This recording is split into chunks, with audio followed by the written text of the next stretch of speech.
ইব্রাহিম খলিলুল্লাহর বয়স যখন 7 বছর, বাবা আজার ইব্রাহিমকে ডাক দেখায়, বাবা আর কত মূর্তি নিয়ে বাজারে যাব? তুই এখন একটু বড় হইছ, তুমি এখন বড় হইছ, কিছু মূর্তি নিয়ে বাজারে বিক্রি করো। তাফসীরের কথা, কোনো বানানো কথা নয়।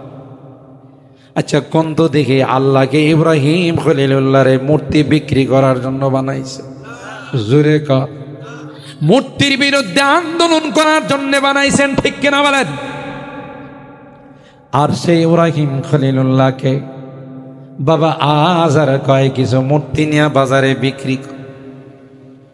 4-5টা মূর্তি নিয়ে চৌরাস্তার মাঝখানে দাঁড়ায় ইব্রাহিম খলিলুল্লাহ জনগণকে ডাক, কাস্টমারকে ডাকে, ভাই সব আসেন আসেন আসেন, আমার কাছে এমন কিছু মূল্যবান জিনিস আছে যে জিনিস কিনলে আপনাদের লাভও নাই লসও নাই। হাটহাজারী বাজারে যদি কেউ দাঁড়ায় এইরকম ভাবে অ্যাডভার্টাইজ করে ঘোষণা দে, ভাই সাহেব ও হাটহাজারীর মানুষ আসেন, আমি কিছু দামি দামি জিনিস নিয়ে আসছি, যা কিনে নিলে আপনাদের লাভ হবে না, লস হবে না।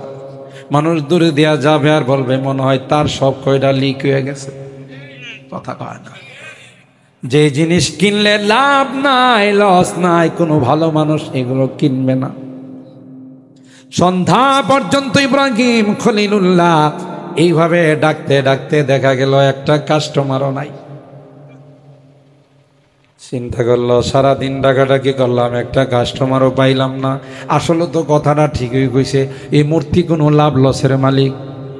আল্লাহ বলেন লা ইয়ানফাউকুম ওয়ালা ইয়াদুরুকুম, তোমাদের কোনো লাভেরও মালিক নয়, লসেরও মালিক নয়।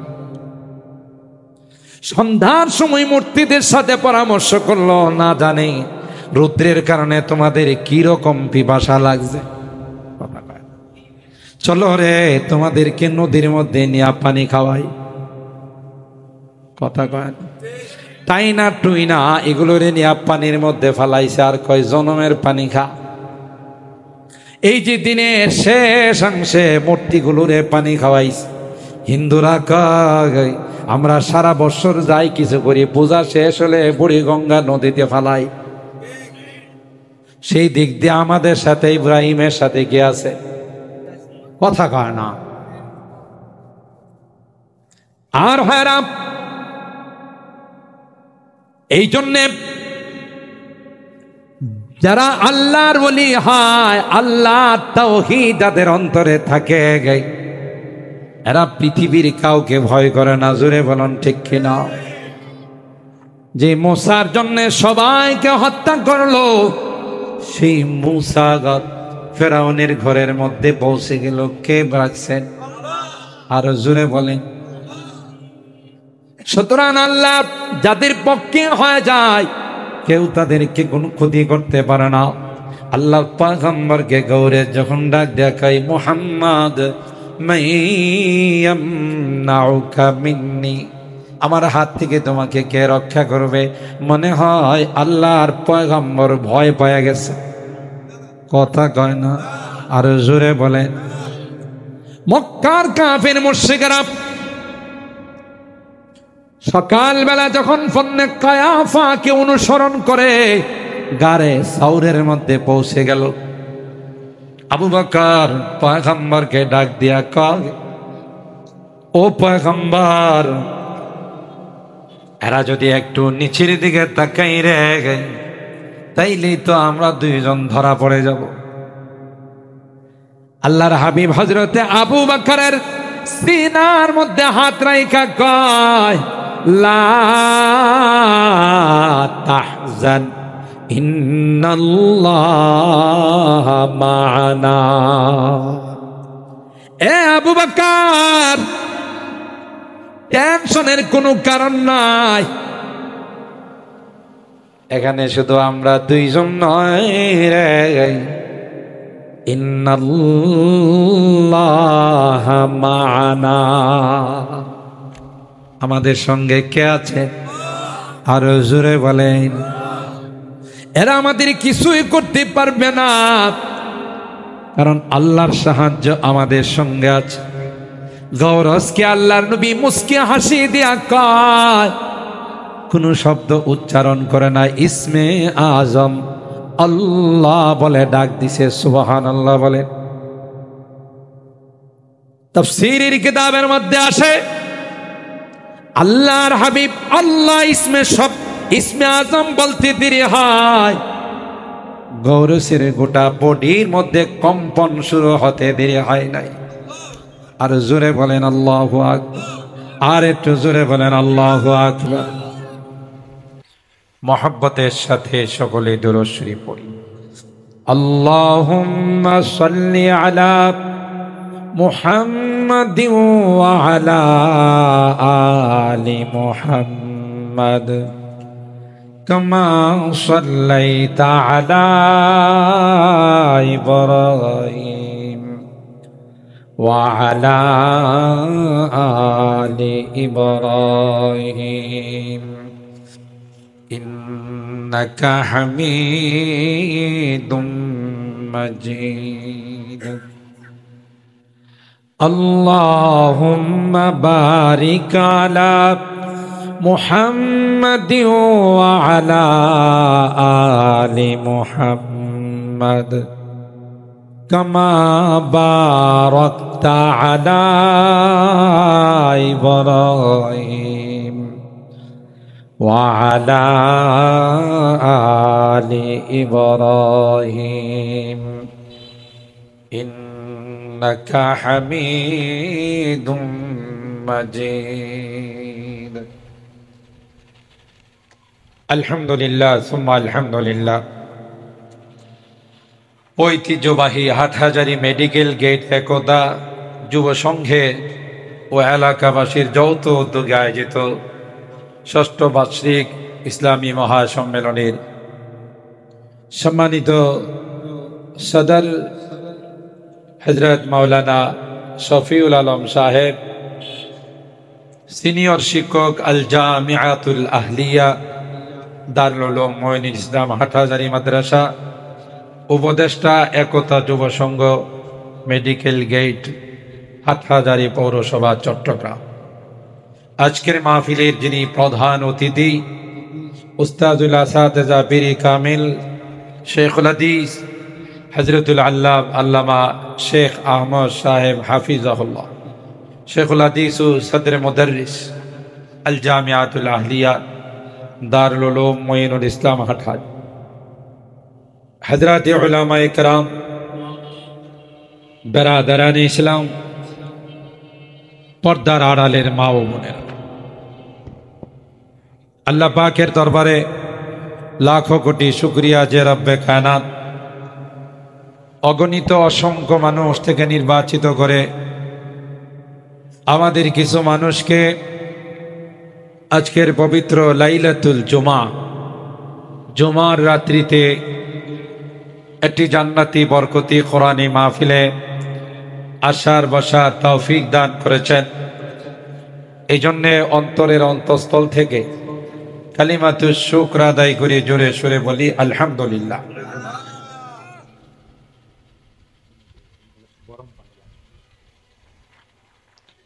অনেক বুজুর্গ উলামায়ে কেরাম ইতিমধ্যেই গুরুত্বপূর্ণ নসিহত পেশ করেছেন, আমার পরেও অনেকে আসবেন ইনশাআল্লাহ।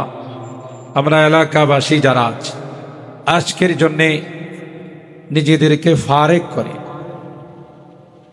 এই মতি মাহফিলে, বরকতি মাহফিলে আসার এবং বসার চেষ্টা করি, আখিরি মোনাজাত পর্যন্ত সময় দেওয়ার চেষ্টা করি। আল্লাহ আমাদেরকে তৌফিক দান করুন, বলো না আমিন। আজকে এমন একটি রাত্রিতে এই মাহফিলের আয়োজন করা হয়েছে যে রাত্র সম্পর্কে আল্লাহর হাবিব হাদিসে পাকের মধ্যে ইরশাদ করেন, মা মিন মুসলিমিন ইয়ামুতু ইয়াউমাল জুমআতি আও লাইলাতান ইল্লা ওয়াকাহু আল্লাহু আন ফিতনাতিল কবর। যে কোনো মুসলমান জুমার রাত্রি বা দিনে যদি ইন্তেকাল করেন, তাইলে তার জন্য প্রথম যে পুরস্কার সেটা হলো আল্লাহ তাআলা তার কবরের আযাবকে মাফ করে। দেখছেন কত বড় পুরস্কার। একজন মুসলমানের কবরের আযাব যদি মাফ হয়ে যায়, এর চেয়ে আর পাওয়ার কি আছে? আযাবুল কবর হক, কিতাবের মধ্যে আসে গুনাহগারদের জন্য কবরে শাস্তি হবে, হাদিসের দ্বারা প্রমাণিত। এই জন্যে আজকের এই রাত্রেটা এমন একটি বরকতময় রজনী, যে এই দিনে বা রাত্রে, আরবিতে রাত আগে আসে, দিন পরে আসে, যেহেতু আগামীকাল জুমাবার, তাই আজকের এই রাত্রটা জুমার রাত। আল্লাহ আমাদের এই মাহফিলকে কবুল করুন। আরো জোরে বলুন আমিন। সময় খুব শর্ট, এই জন্যে খুতবা শর্টকাট পড়ে ভূমিকা ছাড়াই আমি আমার আলোচনার দিকে চলে যাচ্ছি। যেহেতু আজকের এই মাহফিল একতা যুব সংঘ ও এলাকাবাসীর যৌথ উদ্যোগে আয়োজিত, তাই আমি আপনাদের খেদমতে কোরআনুল কারীমের সূরা আল কাহাফ এর কয়েকখানা আয়াত তিলাওয়াত করেছি। আয়াত নাম্বার 9, 10, 11। সরকারে দো আলম, মাহবুবে কিবরিয়া, সৈয়দুল কাউনাইন, সৈয়দুল সাকালাইন, হযরতে মুহাম্মদুর রাসূলুল্লাহ সাল্লাল্লাহু তাআলা আলাইহি ওয়াসাল্লামের অসংখ্য হাদিস থেকে একখানা হাদিসের কিছু অংশ আপনাদের খিদমতে পাঠ করেছি। যুবকদের উদ্দেশ্যে কিছু কথা বলার নিয়তে মূলত আমার এই আয়াতে কারিমা এবং হাদিসের তেলাওয়াত। আল্লাহ পাক সূরাতুল কাহাফ, এই সূরার যে আয়াতগুলো আমি তেলাওয়াত করেছি, আরেকটু সামনের দিকে অগ্রসর হলে আয়াত নাম্বার 13 এবং 14, ওই দুই আয়াতে আরেকটু বাড়াও, সাউন্ডটা আরেকটু বাড়াও। এই দুই আয়াতের মধ্যে আল্লাহ তাআলা তাদের ঘটনা সম্পর্কে রাসূল আকরাম সাল্লাল্লাহু তাআলা আলাইহি ওয়াসাল্লামকে আল্লাহ বলেন, নাহনু নাকুসু আলাইকা নাবাআহুম বিল হক। হে নবী, এই যুবকদের ঘটনা আপনার জানা নেই, আপনার জন্মের আগের ঘটনা। আমি আপনাকে তাদের ঘটনা বিস্তারিতভাবে বর্ণনা করতে। ইন্নাহুম ফিতিয়াতুন আমানু বিরাব্বিহিম, এরা কিছু যুবক, ফাতান অর্থ যুবক, তার বহুবচন ফিতিয়াতুন। আল্লাহ পাক বলেন কিছু যুবক, আমানু বিরাব্বিহিম, তাদের রবের উপর তারা ঈমান এনেছিল। কোন সময়ে? যে সময়টা ঈমান বিরোধী লোকের সংখ্যা বেশি, যেমন সাহাবায়ে কেরাম রিদওয়ানুল্লাহি তাআলা আলাইহিম আজমাইনদের জামানায় ঈমানদারদের সংখ্যা বেশি ছিল না কম ছিল? বলেন। সব বিজাতিরাই পরিপূর্ণ ছিল। পৌত্তলিক যারা ইহুদি খ্রিস্টান, যারা মূর্তি পূজক, তাদের সংখ্যাই বেশি ছিল। সেই সময়ে কেউ যদি ঈমানদার হয়েছে, তখনকার কাফেররা বলতো যে এরা বেঈমান হয়ে গেছে। নাউজুবিল্লাহ। এটারে বলে উল্টা সমঝেলের রাম। ঈমানদার হইলে বেঈমান হইল। পাবনা একটা পাগলখানা আছে না, আপনারা নাম শুনছেন না?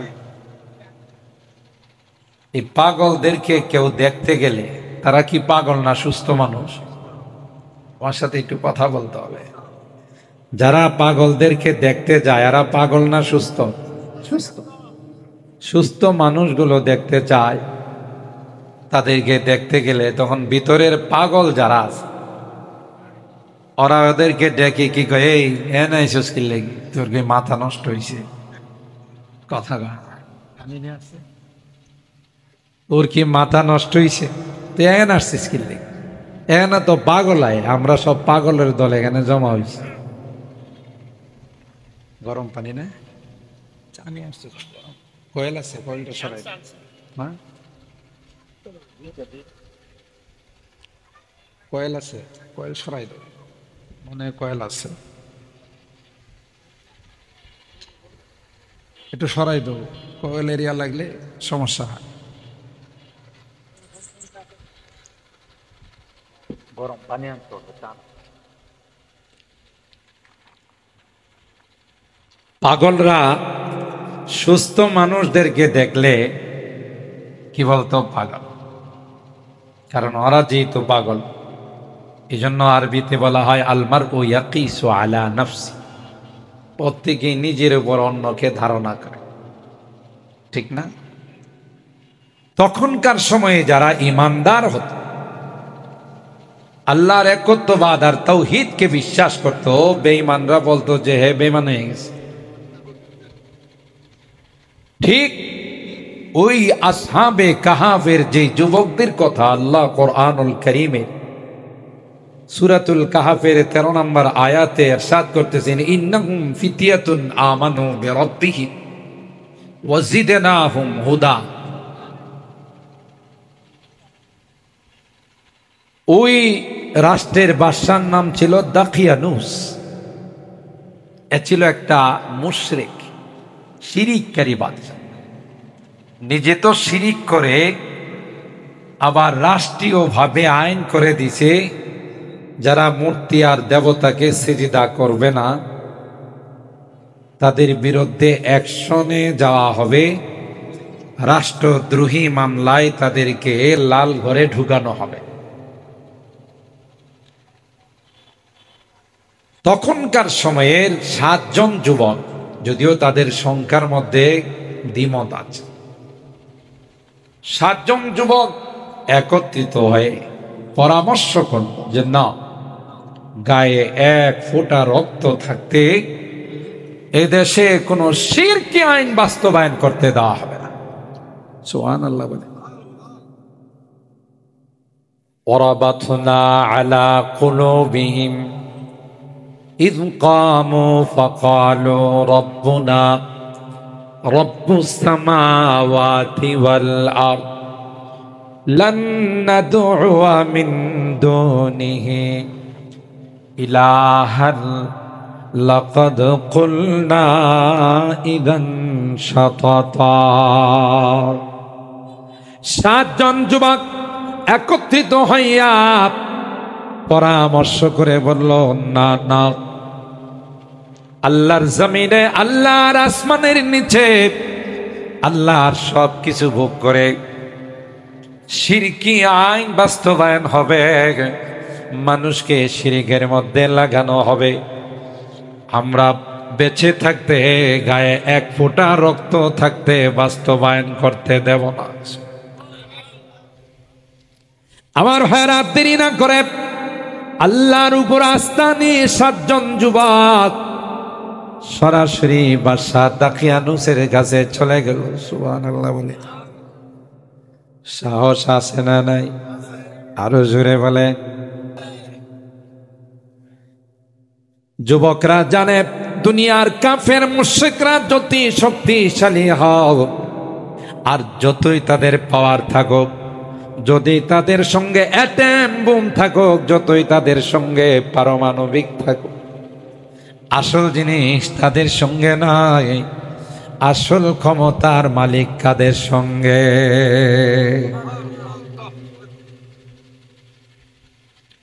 আল্লাহ কাদের সঙ্গে বলে? ফুটানো গরম পানি লাগছে। এই যুবক, এদিকে আসো, একবারে ফুটানো গরম পানি এক গ্লাসে কোরআনুল কারীমের সূরা মুহাম্মাদের মধ্যে আমার আল্লাহ কয়, যালিকা বিআন্নাল্লাহা মাওলাল্লাযীনা আমানু ওয়া আন্নাল কাফিরিনা লা মাওলা লাহুম। আল্লাহ মুসলমানদেরকে ডাক দেয়া কয়, এ ইমানদার মুসলমানেরা, ইহুদিদের কাছে বিজাতিদের কাছে হয়তো পারমাণবিক আছে, এদের কাছে অ্যাটম বোম আছে রে, এদের কাছে অগ্নিয়াস্ত্র আছে, অত্যাধুনিক যন্ত্রপাতি আছে। মনে রাখবে আমি আল্লাহ তাদের সঙ্গে নাই। যদি তা বাস্তবে দেখতে চাও, আমার এই ঘোষণা যদি বাস্তবে তোমরা দেখতে চাও, তাইলে একবার আফগানিস্তানের দিকে তাকাও। সোভিয়েত ইউনিয়ন অখণ্ড রাশিয়া সর্বপ্রথম আফগানকে দখল করতে চেয়েছিল, পারে নাই, মোকাবেলা করতে পারে নাই। তারা পরাস্ত হয়ে ওখান থেকে বিদায় নিল। বিশ্বের সুপার পাওয়ার পরবর্তীতে আমেরিকা তাদের উপরে দীর্ঘদিন আক্রমণ চালালো। এ ভাই, আফগান মুজাহিদদের বক্তব্য, আমাদের উপর যখন আসমান থেকে অ্যাটম বোম মারা হয়, পারমাণবিক মারা হয়, তখন ক্রিকেটারের মতো লুফে লুফে সে বোমগুলোকে ফেলে দি। সুবহানাল্লাহ কইবেন না? আরো জোরে বলেন আল্লাহু আকবার, আর একটু জোরে বলেন আল্লাহু আকবার। যেই বোমগুলো এক জায়গায় ফেলে দিলে গোটা জায়গাটাকে তামা বানায়া ফেলায়, গোটা জায়গাটাকে বিরান করে ফেলে। মুজাহিদরা কয়, যখন আমাদের উপর ফেলে দেওয়া হয়, ক্রিকেটার যেমন তার ক্যাচটাকে লুফে ফেলে গায়, আমরাও বোমগুলোকে বিসমিল্লাহ বলে লুফে লুফে ফেলে দিই। ট্যাং বহর নিয়ে যখন আমাদের উপর আক্রমণ করার জন্য আসে, ট্যাং বিধ্বংসী কোনো অস্ত্র আমাদের কাছে নাই, তাই কি দিয়ে তাদের ট্যাংগুলোকে বিধ্বংস করব? আল্লাহর কসম, মেসের কাঠির মধ্যে ঘষা দিয়া ওই কাঠিটা তাদের ট্যাং বহরের মধ্যে ফেলে দিয়ার আয়াত করি, ওমা রমাইতা ইয রমাইতা ওয়ালাকিন্নাল্লাহ রামা। আল্লাহর কসম করে মুজাহিদরা কয়, আয়াত পড়ে মেসের কাঠি যখন ট্যাং বহরের মধ্যে নিক্ষেপ করে দিই, আল্লাহর কসম রে নিক্ষেপ করতে দেরি হয়, ট্যাং বহরগুলোকে জ্বালিয়ে পুড়ে ছাই করতে দেরি হয় না। আরো জোরে বলেন আল্লাহু আকবার। डरते नहीं मुसलमान दुनिया में किसी से, डरते नहीं मुसलमान दुनिया में किसी से, जब मिल गई है दौलत ईमान नबी से।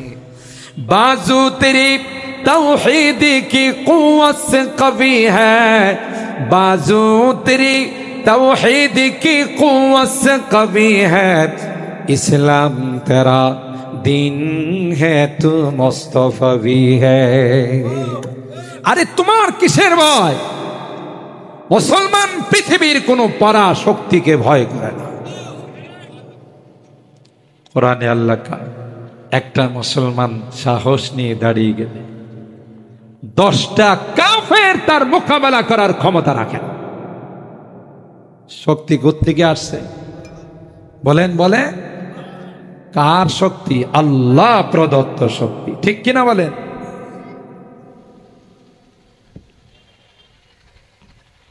একটা পর্যায়ে আফগান মুজাহিদরা দেশের স্বাধীনতার জন্য যুদ্ধ করে,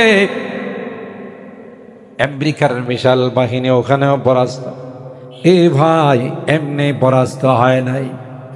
যত আমেরিকান বাহিনী আফগানে আসছে, সবগুলো আস্তে আস্তে পাগল হওয়া শুরু হয়েছে। আফগান ফেরত সৈনিকরা আমেরিকাতে যায়, আমেরিকার বড় বড় ডাক্তাররা তাদের বডি চেক আপ করে, রিপোর্ট দেয় সবগুলো হাফ পাগল। কথা হাফ পাগল আর ফুল পাগল বুঝেন তো? আমার ভাষা বুঝতেছেন তো আপনারা? স্কুলের টিচার, প্রাইমারি স্কুল ক্লাসে ঢুকে একদিন ছোট ছোট বাচ্চাদেরকে বলতেছে যে, বলতে পারবা আমার বয়স কত? তাকে 1000 টাকা পুরস্কার দেওয়া। বলুন তো দেখি, ছোট ছোট বাচ্চারা, হের বয়স কত এটা কেমনে জানবো? হের কত বড় দিনিয়াতে আসছে না, বলতে পারবো? কিন্তু এই টিচার যখন বলল, তোমাদের মধ্যে কেউ যদি বলতে পারো আমার বয়স কত, 1000 টাকা পুরস্কার। কেউ বলতে পারে না। একটা ছাত্র দাঁড়ায় কই, ইয়েস স্যার, আমি পারবো। তুমি পারবো? হ্যাঁ। কত? কয় স্যার আপনার বয়স 60। কিভাবে বুঝলে আমার বয়স 60? কয় স্যার আমাদের বাড়িতে একটা হাফ পাগল আছে, এটার বয়স হলো 30। কত? হাফ পাগলের বয়স যদি 30 হয়, কাজে কাজে ফুল পাগলের বয়স কত? তা আপনি তো ফুল পাগল। ফুল পাগল না হলে আমাদের মতো ছোট ছোট পিচ্ছি পিচ্ছি বাচ্চাদেরকে আপনার বয়স জিজ্ঞাসা করেন, তাতে আমার বুঝতে বাকি নাই যে আপনি ফুল পাগল। আর আমাদের বাড়ির পাগলের বয়স কত? 30। ওইটা হইলে হাফ। আর আপনি যেহেতু ফুল, এই জন্য কাজে কাজে আপনার বয়স কত? 60। কথা বলেন ঠিক কিনা? সবগুলো আফগান ফেরত সৈনিক আমেরিকার, সবগুলো আমেরিকাতে যায় আর হাফ পাগল। ডাক্তাররা আমেরিকার প্রেসিডেন্টকে বলছে, যদি দ্রুত তাদেরকে দেশে ফেরত না আনা হয়, দ্রুত তাদেরকে চিকিৎসা না দেওয়া হয়, পাবনার পাগলখানা আর কতটুক বড়, সবচাইতে ইন্টারন্যাশনাল পাগলখানা হয়ে যাবে আমেরিকা। সুবহানাল্লাহ কবেন না? আর বাংলাতে একটা কথা আছে, ছাগলে কি না খায়, পাগলে কি না কয়। আর ছাগলে, পাগলের কোনো ঠিক ঠিকানা নাই, উত্তর দক্ষিণ নাই। মারতে কইবেন আফগানের দিকে, গুলি মারবো আপনার দিকে। দেখা যাব শেষ পর্যন্ত নিজের দেশের সৈনিকের দ্বারাই আপনি শেষ। যদি মঙ্গল চান, দেশের সৈনিকদেরকে বাঁচাইতে চান, তাহলে তাড়াতাড়ি আফগান থেকে সব ফেরত নিয়ে আসেন। সুবহানাল্লাহ। এই পাগলের কারখানা কে জোড়াইছে? এটারে বাংলাতে বলে ঠেলার নাম, কথা কয় না, ঠেলার নাম বাবাজি। এখন এই অবস্থা দেখা, কারণ কি পাগল হওয়ার এটা জানেন? কারণ এরা হলো দুনিয়াদার। এরা জানে কবরে যাওয়ার সাথে সাথে উত্তম মাধ্যম ছোটতম সরই নাকি রেহাই দিব, ফেরেশতারা আন্দা দুন্দা পিটাইব। ঠিক কিনা বলে? আন্দা দুন্দা বুঝেননি আপনারা? মানে পাইকারি মায়ের মায়ের পড়লো কিনা এটা হলো দেখার বিষয়, কোন জায়গায় পড়লো। যেমন মানিক কারে পিটাইছে, হারানো মানিকের নাম শুনছেন না?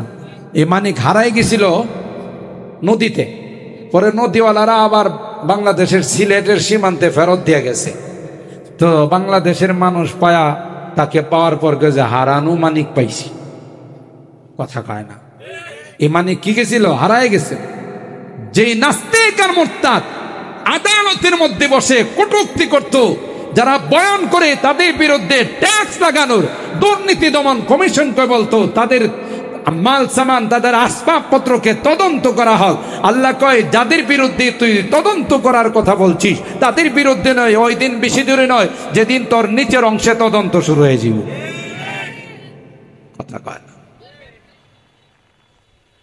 তো মুহতারাম হাজিরিন, আল্লাহ জাল্লা জালালুহু আম্মা নাওয়ালুহু এমন এক কারখানা তৈরি করে দিছে, কারণ এদের সামনে হলো দুনিয়া, দুনিয়ার সুখ শান্তি, আরাম আয়েশ, ভোগ বিলাসিতায় বসবাস করবে।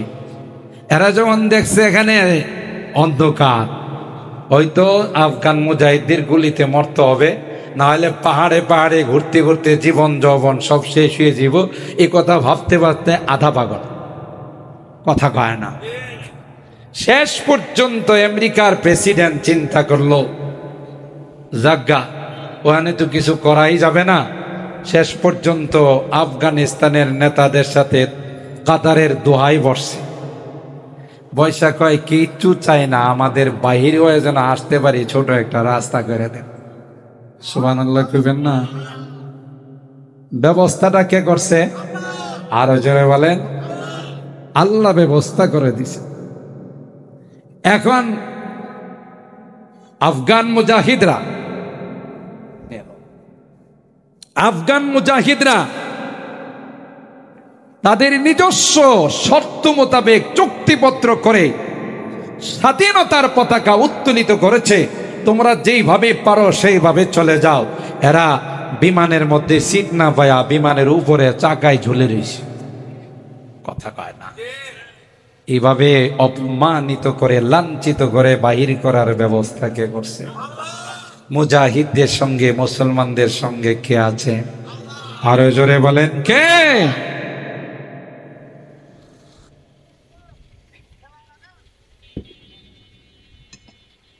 إذ قاموا فقالوا ربنا رب السماوات والأرض لن ندعو من دونه إلها لقد قلنا إذا شططا।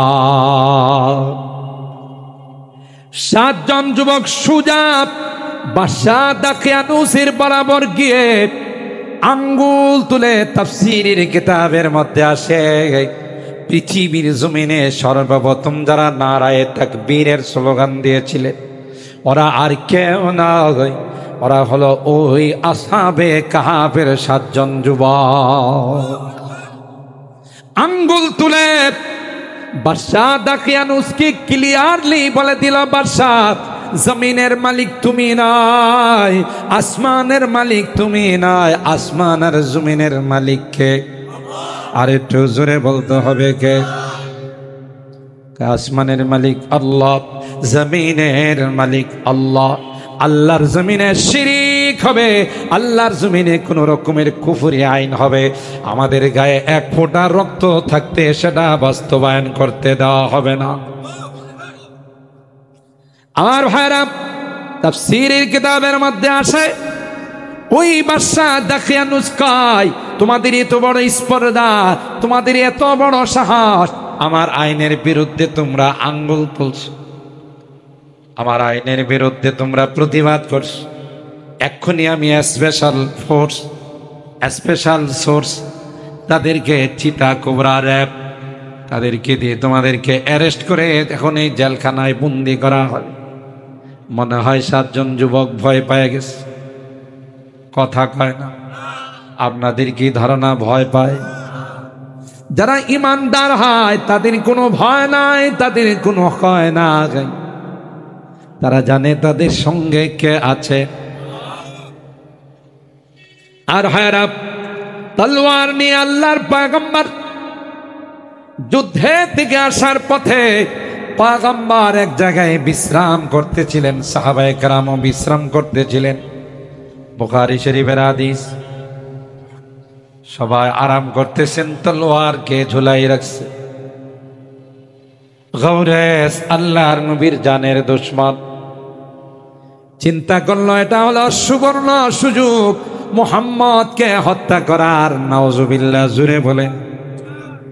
আপনাদের কি ধারণা সারা বিশ্ব একত্রিত হয়ে যদি আল্লাহর পয়গম্বরকে হত্যা করার চেষ্টা করে পারবে? জোরে বলুন, পারবে? কেন? দায়িত্ব কে নিয়েছেন?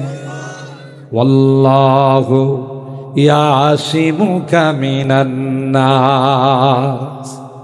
আল্লাহ ডাক দেয়া কয়, হাবিব আমার, গোটা বিশ্ব মিলে যদি চেষ্টা করে আপনাকে হত্যা করার জন্য, না না, পারবে না, পারবে না, কারণ স্বয়ং আমি আল্লাহ আপনার জিম্মাদার হয়ে গেলাম। গৌরে আল্লাহর পয়গম্বরকে হত্যা করার জন্য পয়গম্বরের তলোয়ার এক হাতে নিল, তার তলোয়ার আরেক হাতে। গৌরে চিন্তা করলো মুহাম্মদ তো এখন অনিবার্য শেষ। নাউজুবিল্লাহ। কারণ মুহাম্মদের হাত থেকে কেউ মুহাম্মদকে রক্ষা করতে পারবে না। সাথীরা ঘুমিয়ে রয়েছে, মুহাম্মদের তলোয়ার আমার হাত। মারবই যখন মুহাম্মদকে ঘুমন্ত অবস্থায় মেরে লাভ নাই, একটু সজাগ কইরাই মারি। আরবরা বাহাদুর ছিল, আল্লাহর হাবিবকে ঘুম থেকে সজাগ করছে। সজাগ করে কয় মাইয়ামনাউকা মিন্নি, মুহাম্মদ তোমার তলোয়ার তো আমার হাতে, আমার তলোয়ার তো আমার হাতে আছে, এবার বলো রে আমার হাত থেকে তোমাকে কে রক্ষা করবে? কি বাদরি কথা দেখছ। এবার বলো মুহাম্মদ আমার হাত থেকে তোমাকে কে রক্ষা করবে? আল্লাহর হাবিব মনে হয় ভয় পেয়ে গেছে, জোরে ক হাই রে হায় তোমার মাইরা ফেলাই।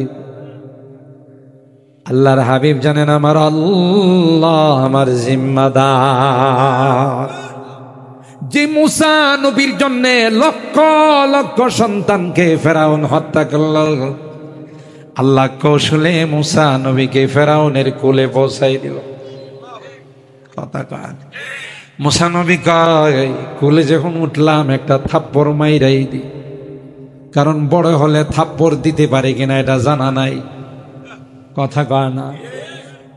যেই ফেরাউন তার ক্ষমতা টিকিয়ে রাখার জন্য লক্ষ লক্ষ বনি ইসরাইলের সন্তানদেরকে হত্যা করেছে, কিয়ামত পর্যন্ত যারা তাদের ক্ষমতা টিকিয়ে রাখার জন্যে, পাকা পোক্তা করার জন্যে মানুষ হত্যা করবে, আয়না ঘরে ঢুকাইবে, গুম খুন করবে, তদন্ত করলে দেখা যাবে এদের রক্তের মধ্যে ফেরাউনের রক্ত ঢুইকা আছে। আরো আসছে জি গড। আল্লাহ ডাক দেয়া কয় না না, বিশ্ব সন্ত্রাস ফেরাউন যেমন রক্ষা পায় নাই, জুলুম করে যেমন পার পায় নাই, ফেরাউনের উত্তরসূরি যারা হবে রে, ফেরাউনের বংশধর যারা পাবে, তারাও 15 বছরের ক্ষমতা 15 দিনে শেষ হয়ে যায়। কথা কয় না, জোরে বলেন ঠিক না বে? আলেম উলামাদেরকে আল্লাহ ডাক দেয়া কয় এরে নায়েবে রাসূলের দল, গ্রিক দেবীর জন্য আন্দোলন করে তোমরা জেলখানায় গিয়েছিলা। হাইকোর্টের সামনে এক দেবী রাখছিল, শান্তির দেবী। দেবী কয় আমি সব অশান্তির কারণ, তোরা আমার শান্তি মানুষ কি কইরা? কথা কয় না। দুর্গা মা কালিমারে ডাক দেয়া কয় মা শান্তি দেয়া যা। মা কয় শান্তির কোনো আমার কাছে নাই। কথা কয় না, কারণ যদি আমার মধ্যে শান্তি থাকতো আমি পানিতে ডুববা মরতাম না। কথা কয় না। আর হিন্দুরা যখন দেবতাকে, মূর্তি আর দেবতাকে পূজার পর পানিতে ডুবাইয়া মারে, এরাও কয় আমরা ইব্রাহিমের অনুসারী। ব্রাহ্মণ যারা বলে বারাহিম থেকে ব্রাহ্মণ, এরাও কয় আমরাও ইব্রাহিমকে মানি। আমি বলি একবারে 100% সত্য, কারণ ইব্রাহিম খলিলুল্লাহর বয়স যখন 7 বছর হয়, তখন তার বাবা ছিল আস্থা একটা মূর্তি পূজক আজর। কথা কয় না। আজার হযরত ইব্রাহিম খলিলুল্লাহর বাবা। ওয়াইয ক্বালা ইব্রাহিম লিআবিহি আজার আতাত্তাখিযু আসনামান আলিহা ইন্নী আরাকা ওয়া কওমাকা ফি যালালিম মুবিন। আল্লাহু আকবার। কুদরতি কারিশমা, সুবহান। দেখছেন আল্লাহ আল্লাহ। আস্তা একটা মূর্তি পূজক হলো আজর, তার ঘরে আল্লাহ পাঠাইছেন মুসলিম মিল্লাতের রুহানি পিতা ইব্রাহিম। ঠিক না? বিশ্ব সন্ত্রাস নিজেরে ক্ষুদা দাবি করছে, তার ঘরের মধ্যে 5 লেডি রানী বানায় পাঠাইছে আসিয়া। সুবহানাল্লাহ কইবেন না? ज़ौजाए फिरऔन हुए ताहिरा, ज़ौजाए फिरऔन हुए ताहिरा, अहलिया लूते नबी हो काफिरा, ज़ादाए आज़र खलीलुल्लाह हुआ, और किन्आन रूह का गुमराह हुआ, और किन्आन रूह का गुमराह हुआ। নবীর ঘরে হয় কাফের, কাফেরের ঘরে হয় নবী। সুবহানাল্লাহ কইবেন না? ইব্রাহিম খলিলুল্লাহর বয়স যখন 7 বছর, বাবা আজার ইব্রাহিমকে ডাক দেখায়, বাবা আর কত মূর্তি নিয়ে বাজারে যাব? তুই এখন একটু বড় হইছ, তুমি এখন বড় হইছ, কিছু মূর্তি নিয়ে বাজারে বিক্রি করো। তাফসীরের কথা, কোনো বানানো কথা নয়। আচ্ছা কোন তো দেখি আল্লাহকে ইব্রাহিম খলিলুল্লাহরে মূর্তি বিক্রি করার জন্য বানাইছে? জোরে কর। মূর্তির বিরুদ্ধে আন্দোলন করার জন্য বানাইছেন, ঠিক কিনা বলেন? আর সেই ইব্রাহিম খলিলুল্লাহকে বাবা আজার কয় কিছু মূর্তি নিয়ে বাজারে বিক্রি। 4-5টা মূর্তি নিয়ে চৌরাস্তার মাঝখানে দাঁড়ায় ইব্রাহিম খলিলুল্লাহ জনগণকে ডাক, কাস্টমারকে ডাকে, ভাই সব আসেন আসেন, আমার কাছে এমন কিছু মূল্যবান জিনিস আছে যে জিনিস কিনলে আপনাদের লাভও নাই, লসও নাই। হাটহাজারী বাজারে যদি কেউ দাঁড়ায় এইরকম ভাবে অ্যাডভার্টাইজ করে, ঘোষণা দেয়, ভাই সাহেব ও হাটহাজারীর মানুষ আসেন, আমি কিছু দামি দামি জিনিস নিয়ে আসছি, যা কিনে নিলে আপনাদের লাভ হবে না, লস হবে না। মানুষ দূরে দেওয়া যাবে আর বলবে মনে হয় তার সব কয়টা লিক হয়ে গেছে। কথা কয় না। যে জিনিস কিনলে লাভ নাই, লস নাই, কোনো ভালো মানুষ এগুলো কিনবে না। সন্ধ্যা পর্যন্ত ইব্রাহিম খলিলুল্লাহ এইভাবে ডাকতে ডাকতে দেখা গেল একটা কাস্টমারও নাই। চিন্তা করলো সারাদিন ডাকাডাকি করলাম, একটা কাস্টমারও পাইলাম না। আসলে তো কথাটা ঠিকই কইছে, এই মূর্তি কোনো লাভ লসের মালিক। আল্লাহ বলেন লা ইয়ানফাউকুম ওয়ালা ইয়াদুরুকুম, তোমাদের কোনো লাভেরও মালিক নয়, লসেরও মালিক নয়। সন্ধ্যার সময় মূর্তিদের সাথে পরামর্শ করলো, না জানি রৌদ্রের কারণে তোমাদের কি রকম পিপাসা লাগছে। কথা কয়, চলো রে তোমাদেরকে নদীর মধ্যে নিয়ে পানি খাওয়াই। কথা কয়, তাই না টুই না, এগুলো রে নিয়ে পানির মধ্যে ফালাইছে আর কয় জনমের পানি খা। এই যে দিনের শেষাংশে মূর্তিগুলোরে পানি খাওয়াইছে। হিন্দুরা কয় আমরা সারা বছর যাই কিছু করি, পূজা শেষ হলে বুড়ি গঙ্গা নদীতে ফালাই। সেই দিক দিয়ে আমাদের সাথে ইব্রাহিমের সাথে কি আছে? কথা কয় না। আর হয়রা এই জন্যে যারা আল্লাহর ওলি হয়, আল্লাহ তাওহীদ যাদের অন্তরে থাকে, এরা পৃথিবীর কাউকে ভয় করে না। জোরে বলুন ঠিক কিনা? যে মূসার জন্য সবাইকে হত্যা করলো, সেই মূসা ফেরাউনের ঘরের মধ্যে পৌঁছে গেল, কে রাখছেন? আর জোরে বলেন। সুতরাং আল্লাহ যাদের পক্ষে হয়ে যায়, কেউ তাদেরকে কোনো ক্ষতি করতে পারে না। আল্লাহ পয়গম্বরকে গৌরে যখন ডাক দেখাই, মুহাম্মদ মাইয়ামনাউকা মিন্নি, আমার হাত থেকে তোমাকে কে রক্ষা করবে? মনে হয় আল্লাহর পয়গম্বর ভয় পেয়ে গেছে। কথা কয় না? আর জোরে বলেন। মক্কার কাফের মুশরিকরা সকালবেলা যখন ফন্নে কায়াফাকে অনুসরণ করে গারে সাউরের মধ্যে পৌঁছে গেল, আবু বকর পয়গম্বরকে ডাক দিয়া কয়, ও পয়গম্বর, এরা যদি একটু নিচের দিকে তাকাই রে, তাইলেই তো আমরা দুইজন ধরা পড়ে যাব। আল্লাহর হাবিব হযরতে আবু বকরের সিনার মধ্যে হাত রাইখা কয়, লা তাহজান ইন্নাল্লাহা মা'ানা। এ আবু বকর, টেনশনের কোনো কারণ নাই, এখানে শুধু আমরা দুইজন নয় রে, ইন্নাল্লাহা মা'ানা, আমাদের সঙ্গে কে আছেন? আর জোরে বলেন। এরা আমাদের কিছুই করতে পারবে না, কারণ আল্লাহর সাহায্য আমাদের সঙ্গে আছে। গৌরসকে আল্লাহর নবী মুস্কি হাসি দিয়া কয়, কোনো শব্দ উচ্চারণ করে না, ইসমে আজম আল্লাহ বলে ডাক দিছে। সুবহানাল্লাহ বলে। তাফসীরের কিতাবের মধ্যে আসে আল্লাহর হাবিব আল্লাহ ইসমে আজম বলতে দেরি হয়, গৌরসের গোটা বডির মধ্যে কম্পন শুরু হতে দেরি হয় নাই। আর জোরে বলেন আল্লাহু আকবার, আর একটু জোরে বলেন আল্লাহু আকবার।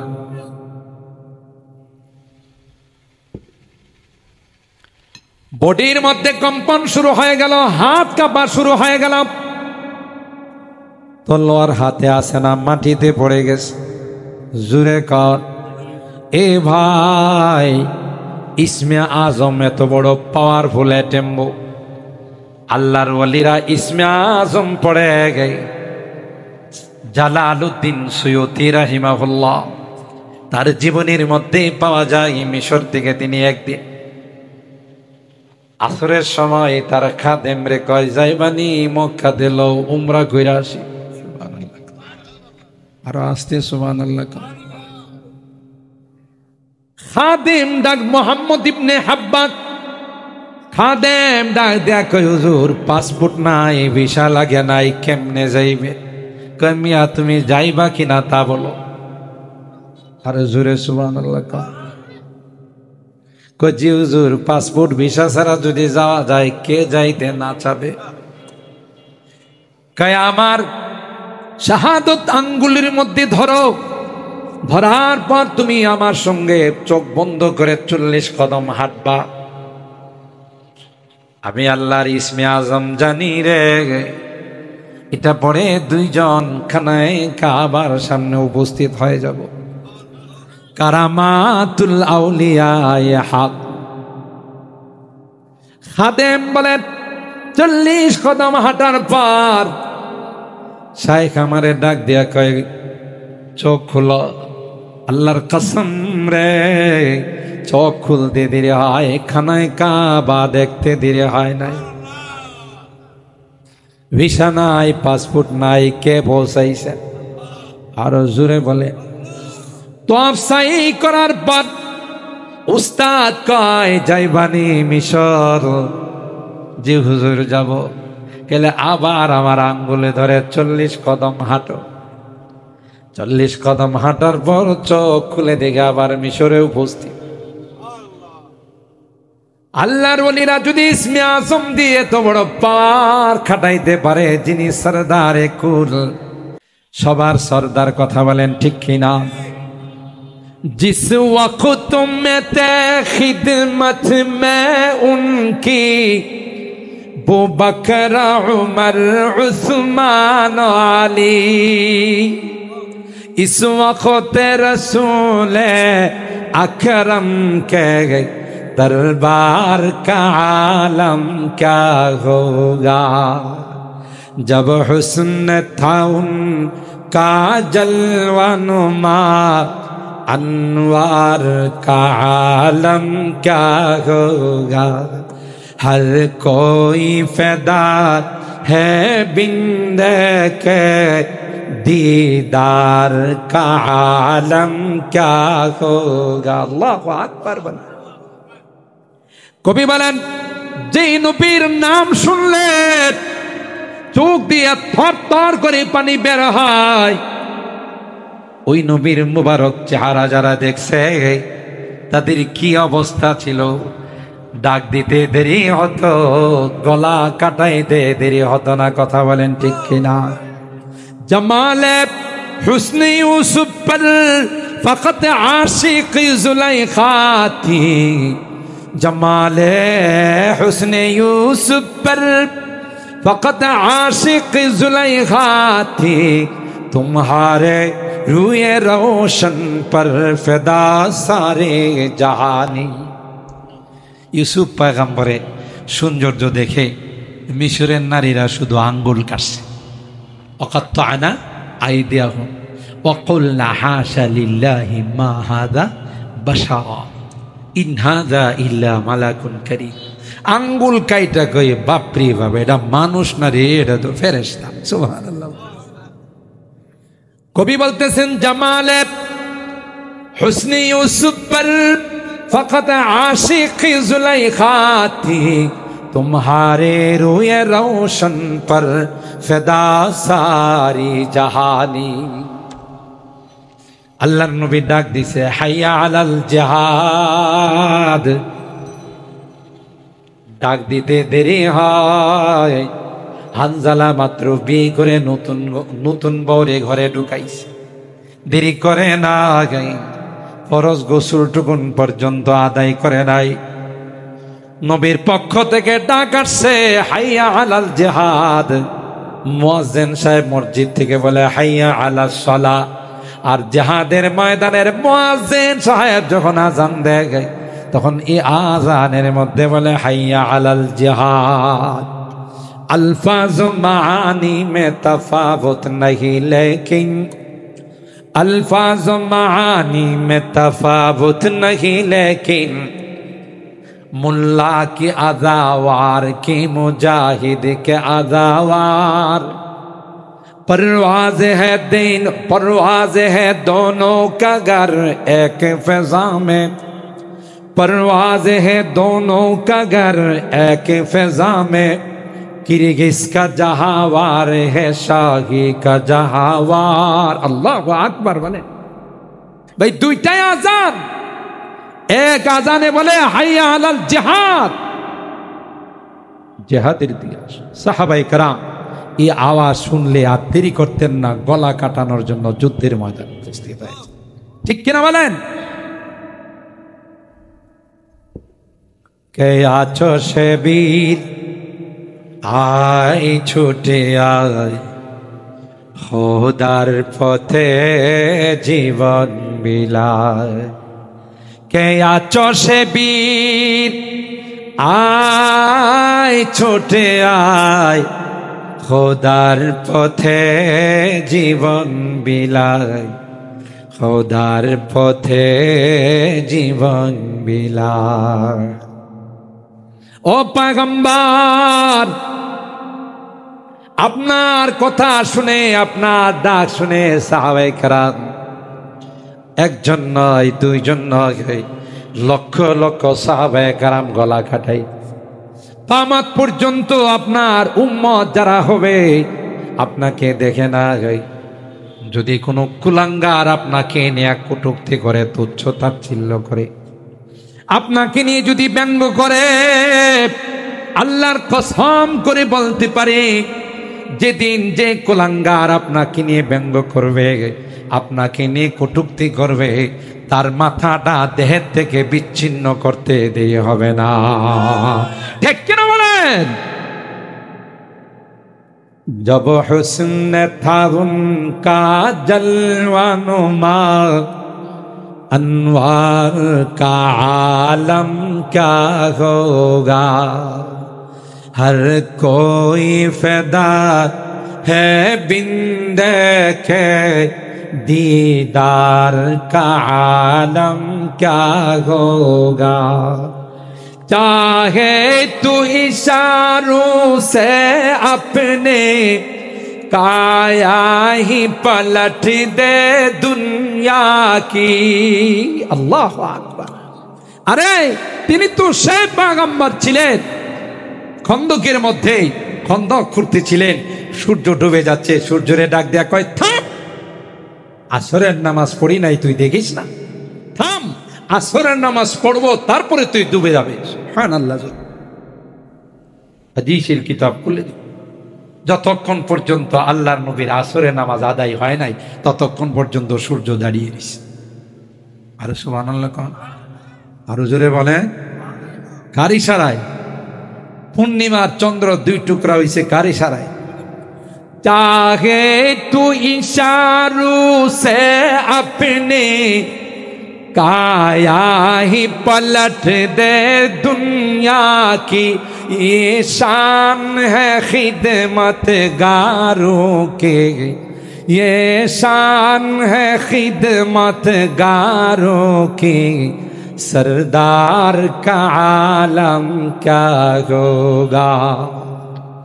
जब हुस्न था उनका जलवानुमा, अनवार का आलम क्या होगा, हर कोई फैदा है बिंद के दीदार का आलम क्या होगा। मेराज की सब हक मिलने व अर्श मुअल्ला पर पहुँचे। আল্লাহ কই নবী আমার, আপনি বড় কষ্টের মধ্যে আছেন, আমুল হুজন চাচাও চলে গেল, সহধর্মিনীও চলে গেল, আসেন আপনাকে গোটা ঊর্ধ্ব আকাশ জান্নাত জাহান্নাম ভ্রমণ করায়া আবার দুনিয়াতে পাঠাই দিই। সুবহানাল্লাহ। মেরাজ কি সব হক মিলনে व अर्श मुअल्ला पर पहुँचे, रफ्तार का आलम क्या होगा, गुफ्तार का आलम क्या होगा। কি গতিতে তখন আল্লাহর কাছে উপস্থিত হয়েছিলেন, আর সরাসরি আল্লাহর কাছে বসে সাথে বসে আমাদের জন্য মেরাজ নিয়ে আসছেন 5 ওয়াক্ত নামাজ। সুবহানাল্লাহ কবেন। सुनते हैं अरबों के ज़र्रों पर, सुनते हैं अरबों के ज़र्रों पर, अनवार की बारिश होती है। अल्लाह আকবার। রওজায়ে পাকি শুয়ে আছেন, এখনো যারা হজ উমরা করতে যান, হাইরি মদিনার মানুষ কত ভালো, কথা কয় মদিনার মানুষ কত ভালো, মাটির মানুষ। হাজিদেরকে দেখলে 100 স্পিডের গাড়িকে হাফ ব্রেক করে থামায় আর বলে যে আল্লাহ আনতুম জুয়ুফুর রহমান, জুয়ুফুল নবী, জুয়ুফুর রাসূল, তোমরা আগে যাও, আমরা দাঁড়িয়ে থাকবো। সুবহানাল্লাহ বলে। অ্যাক্সিডেন্ট করে প্রচন্ড পরিমাণের গাড়ির ক্ষতি হয়, একজন আর একজনকে বলে সরি আহ্বান, আর যার ক্ষতি হয়েছে হে ডাক দিয়া বলে সল্লি আলা হাবিবি, সল্লি আলা হাবিবি, তুই আমার নবীর উপর দরুদ পড়, তোর সব মাফ করে দিবি। শুধু 12 রবিউল আউয়াল আসলে এশকে রাসূল প্রকাশ করার নাম আশিকে রাসূল নয়, কথা কয় না। সারা জিন্দেগি নবীর প্রেম ভালোবাসা থাকতে হবে, সারা জিন্দেগি এটা ধারণ করতে হবে, তাইলে খাঁটি আশিকে রাসূল হিসাবে প্রমাণ হবে। ঠিক কিনা বলেন? সম্মানিত সুধী, সুতরাং আল্লাহ জাল্লা জালালুহু আম্মা নাওয়ালুহু তার হাবিবকে ডাক দিয়ে বলেন, এদের ঘটনা আপনি জানেন না, ইন্নাহুম ফিতিয়াতুন আমানু বিরাব্বিহিম ওয়া জিদনাহুম হুদা। এরা বুকে সাহস নিয়ে চ্যালেঞ্জ করেছিল, বাদশা তাদেরকে অ্যারেস্ট করার জন্য স্পেশাল বাহিনী পাঠাইছে, বাহিনী যায় তালাশ কইরা পায়, তাদের চোখের থেকে আড়াল করে দিয়েছেন কে? ওয়াজআলনা মিন বাইনি আইদিহিম সাদ্দা ওয়া মিন খালফিহিম সাদ্দা ফাআশাইনাহুম ফাহুম লা ইউবসিরুন। আল্লাহ সুজা তাদেরকে পাহাড়ের গুহায় পাঠায় দিল। কোথায়? পাহাড়ের গুহায় এরা শুয়ে আছে 100 বছর পর্যন্ত। চৌধুরী হোটেল আর মুসলিম হোটেল থেকে তাদের খানা যাইত। কথা বলেন, কে খাওয়াইতেন? আরো জোরে বলেন কে? মাটি যেন তাদের শরীরের মধ্যে স্পর্শ না করে, এজন্য ওয়ানুকাল্লিবুহুম যাতাল ইয়ামিনি ওয়া যাতাশ শিমাল, আল্লাহ তাদেরকে উলট পালট করাই দিতেন। আর ওয়াতারাশ শামসা ইযা তালাত তাজাওয়ারু আন কাহফিহিম, সূর্যকে আল্লাহ জানিয়ে দিয়েছেন এরা আমার পেয়ারা যুবক, এদের গায়ে তুই তাপ দিবি না। সুবহানাল্লাহ কয় না? ঠিক না বে ঠিক? আজকে আমার যে যুবকরা, একতা যুব সংঘ, মুসলমানদের মধ্যে একতা থাকবে, কোন কাফের মুশরিকরা মুসলমানদের উপরে আক্রমণ করবে দূরের কথা, চোখ রাঙ্গায়া তাকানোর সাহস পাবে না। ঠিক কিনা বলেন? বর্তমান সময়ে আমাদের যুবকরা যেভাবে ইসলামের দিকে অগ্রসর হচ্ছে, ওই দিন বেশি দূরে নাই যেই দিন এই যুবকদের নেতৃত্বে, যেমন ছাত্র জনতার নেতৃত্বে আন্দোলন হয়ে জালেম শাহীর বিদায় হয়েছে, এই যুবকদের নেতৃত্বে বাংলাদেশের মধ্যে ইসলামের পতাকা পথ পথ করে উঠবে ইনশাআল্লাহ। কথা বলেন ঠিক কিনা? আল্লাহ রাব্বুল আলামিন আমাদের এই যুবকদেরকে ইসলামের সৈনিক হিসাবে কবুল করুন, আসহাবে কাহাবের যুবক হিসাবে আল্লাহ কবুল করুন। তাদের দ্বারাই আল্লাহ যেন আমাদের দেশে ইসলামী হুকুমত ইমারতি ইসলামিয়া কায়েম করে দেন। আমিন। ওয়া আখিরু দাওয়ানা আনিল হামদুলিল্লাহি রাব্বিল আলামিন। আসসালামু আলাইকুম ওয়া রাহমাতুল্লাহি ওয়া বারাকাতুহু।